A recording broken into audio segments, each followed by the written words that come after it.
This is Nick. This is Jack. It's Tuesday, TBOY Tuesday, March 19th. And today's pod is the best one yet. It is a TBOY. The top 3 pop business news stories you need to know today. 10. Yetis, 10 tickets are left to our New York City live TBOY show. We just dropped them. We're dropping a link in today's episode description. If you're free April 24th and you're going to be in New York City, hit that link. Buy a ticket right now. 10 tickets left to the live show, Jack. In the meantime, let's hit our 3 stories. What do we got? For our first story, we have a chocolate crisis. Cocoa prices jumped another 25% last week to an all-time high. And that is why Hershey is looking a lot more like Hermes. For our second story, Apple is reportedly talking to Google about partnering on all things AI. Google may be killing Siri in the iPhone. That's what we're basically saying here. And our third and final story is a wild new thing we have to tell you about.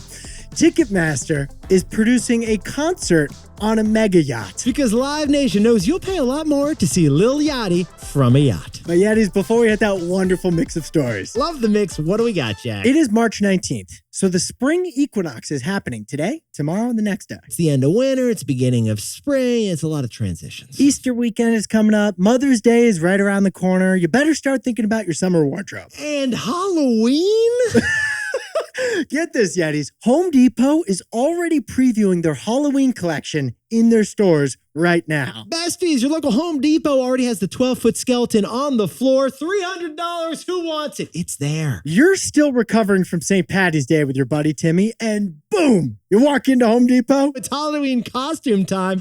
Gotta load up on some Kit Kats. Now, we've talked about Christmas creep, which has been getting worse every year. Retailers, they start selling stocking stuffers all the way in September. But Halloween in mid-March? Before the daffodils have even bloomed? Daffodils? The lovely daffodils, Jack? So Nick and I are wondering, are we sure that Home Depot is early? Or are they just really late to Halloween? Jack, can you sprinkle on a little more context for us, please? Whip out the calendars, baby. Halloween is 7 months away, which means the last Halloween was 5 months ago. Ipso facto, we're actually closer to last Halloween than we are to next Halloween. So it's not clear if Home Depot's move is early Halloween, late Halloween, or just early April Fool's Day. Jack, I think someone in corporate read the Zodiac wrong.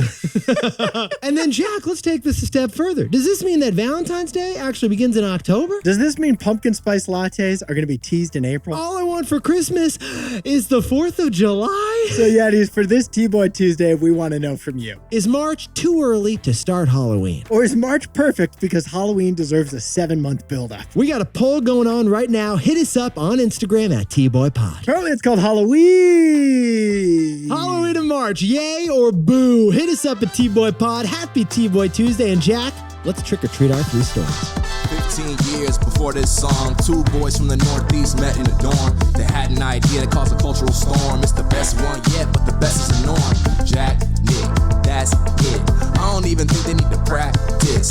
50%, that's a fat tip. T-Boy City on your at-list. If you know, you know, cause we ready to go. We can't wait no more, so just start the show.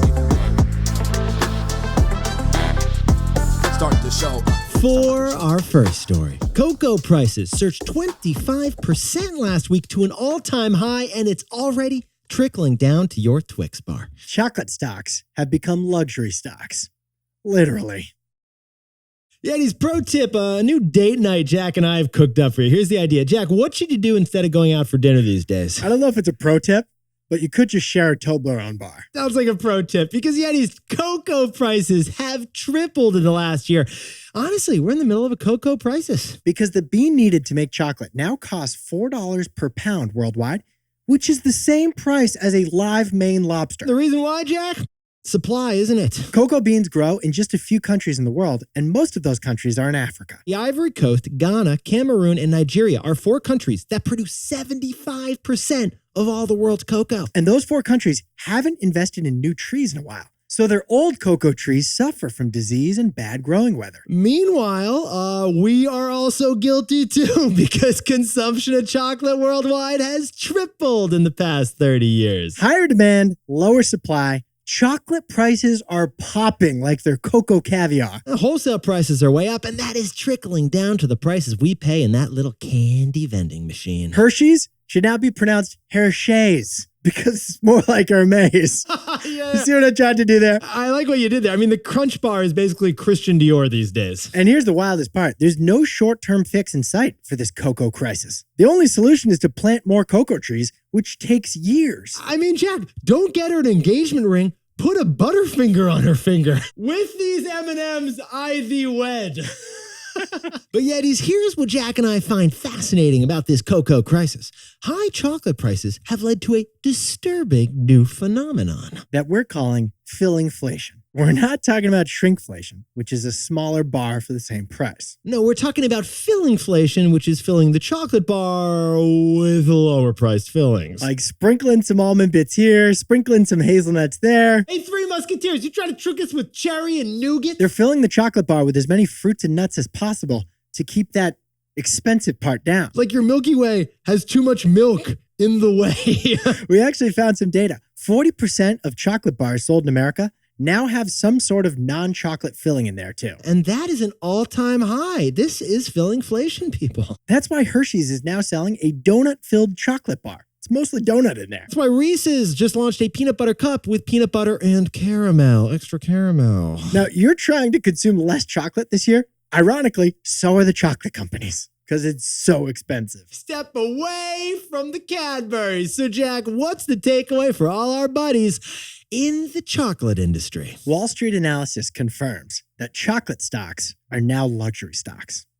Yetis, a powerful, simple tool that you can use to analyze a stock is a PE ratio, the price to earnings ratio. It compares the stock's price to the company's earnings. Every stock has a PE ratio you can find online easily. And that ratio reveals how investors see the company's future potential, What the stock price reflects, to its current performance. what the earnings reflect. The higher the PE ratio, the greater growth potential investors think the company has. And the PE ratio of chocolate companies right now, they look a lot more like luxury stocks than they do food stocks. If you look at the PE ratio of Hershey's, Mondelez, and Nestle, which are the three biggest chocolate sellers, the PE ratio is in the 20s. That's pretty high. On the other hand, the PE ratios of non-chocolate food companies like Kraft Heinz, General Mills, Campbell Soup, they're much lower, around 15. So chocolate companies actually have PE ratios similar to luxury companies. Prada, Michael Kors, Christian Dior, those luxurious companies have PE ratios that are closer to chocolate companies in the mid-20s. Wall Street investors see that chocolate is becoming a luxury.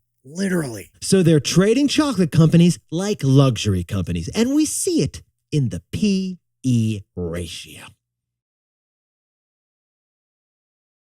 For our second story, Apple is reportedly talking to Google about partnering on all things AI. Didn't think we'd see the day, did we, Jack? Apple may kill Siri and replace her with a Google-made chatbot. Siri, if you're listening, this is just nothing to do with you. Siri, if you're listening, earmuffs. Earmuffs.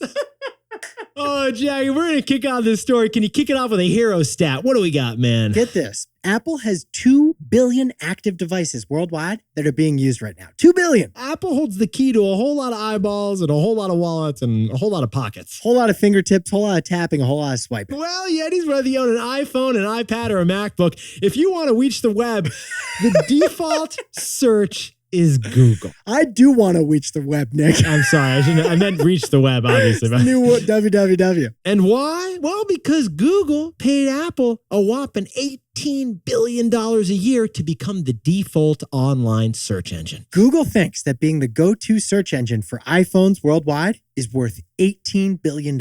And now Google wants to do that same type of deal for artificial intelligence. That's according to Bloomberg's Mark Gurman, who is the most connected Apple reporter in all of journalism. Here's the idea, Yetis. Someday, Apple may put an AI assistant button onto your iPhone, and Google's chatbot could answer when you press it. Yep, but according to the reports, Apple is also in talks with OpenAI. So it looks like they're going to sell this privilege, like the official AI chatbot of the iPhone, to whoever bids the highest price. Yeah, Jack, this is like Apple's being an auctioneer. They're like auctioning themselves off here, their own real estate, right? It's like a charity gala. The next item for bid is the default AI chatbot position for the world's 2 billion iPhones. I got $21 billion for the man in the green shirt. $22 billion for the Yeti in the white dress. Except it doesn't go to charity. It goes to Apple's bottom line. Yeah, Jack, I hear that Tim Cook's been walking around Cupertino with like an auction hammer, you know? and he's wielding it like he's Thor. Have you heard that too?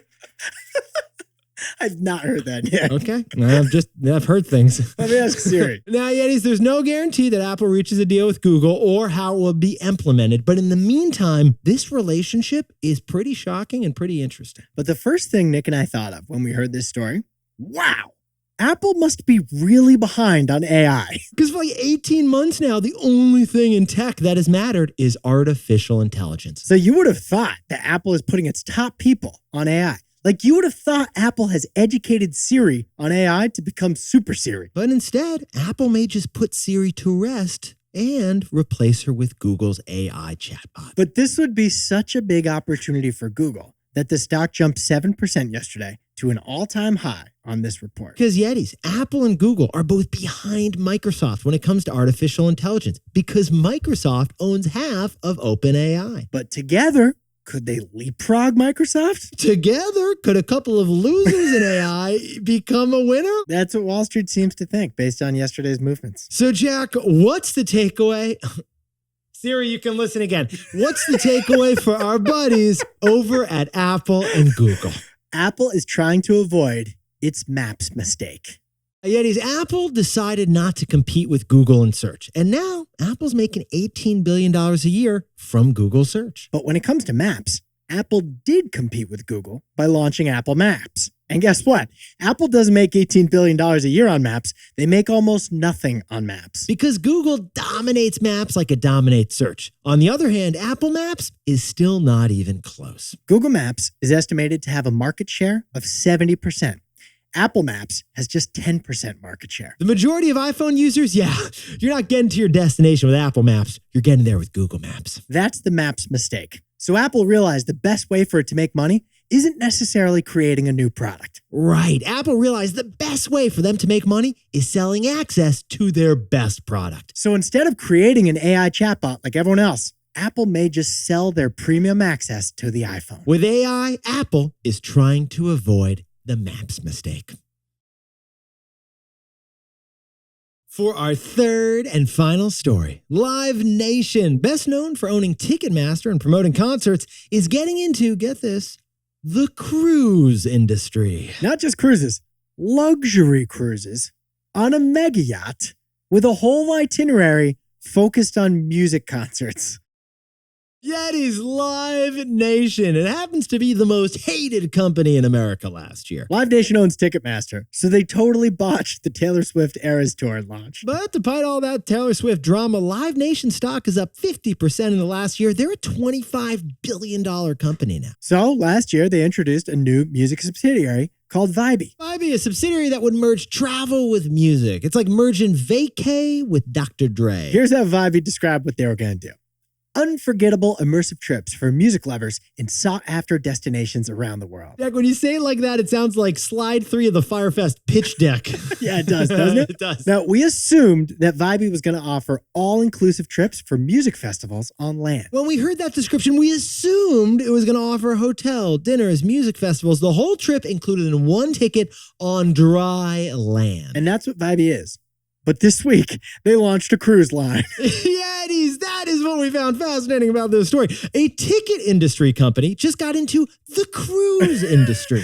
Vibee just launched what they're calling Vibee Yacht Club. Yetis, this Live Nation Ticketmaster subsidiary is chartering 2 150-foot mega yachts for the whole summer to offer the public week-long music-themed yacht experiences. The week-long cruises start at $3,000 per person, and they include island-hopping adventures across Croatia and the Adriatic Sea, and it starts and ends with a concert on land. Okay, this is like a generational shift because boomers used to cruise to Cozumel and Carnival's Voyager of the Seas, maybe listening to a little Jimmy Buffett along the way. But our very millennial buddy Timmy, he does it different.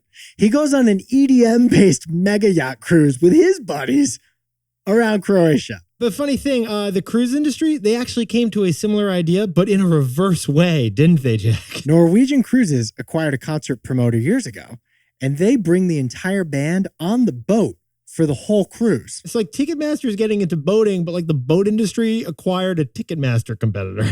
Either way, you're going to bump into Blink 182 on the poop deck. And Frank Ocean in the ocean. So, Captain, my captain, what is the takeaway for our buddies over at Live Nation? I didn't know you listened to Frank Ocean. Only on the ocean.